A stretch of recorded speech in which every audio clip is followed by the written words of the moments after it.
राज ठाकरे यांचं नाव सुचवलं म्हणून आनंद दिघेंना मानसिक त्रास दिला, दिघेंना ठाणे जिल्ह्याचं पद सोडायला भाग पाडलं होतं असा घणाघाती आरोप मुख्यमंत्री एकनाथ शिंदेंनी ठाण्याच्या मेळाव्यातून उद्धव ठाकरेंवर केलाय।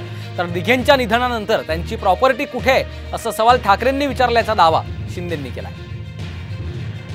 त्यांना ठाणे जिल्हा सोडायला भाग पाडत होते, त्यांचा राजीनामा द्या म्हणून त्यांना फरमान आलं होतं। एवढ्या यशाच्या उत्तुंग शिखरावर पोहोचल्यानंतर जेव्हा एखाद्याचं पद काढून घेणं त्याच्या जीवाला काय वाटेल, तो आत्महत्याच करेल।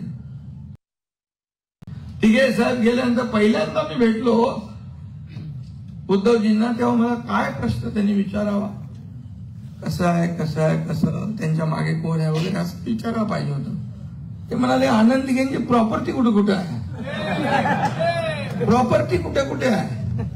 मला त्यांची प्रॉपर्टी, फकीर माणूस, सगळं वाटणारा दोन्ही हाताने।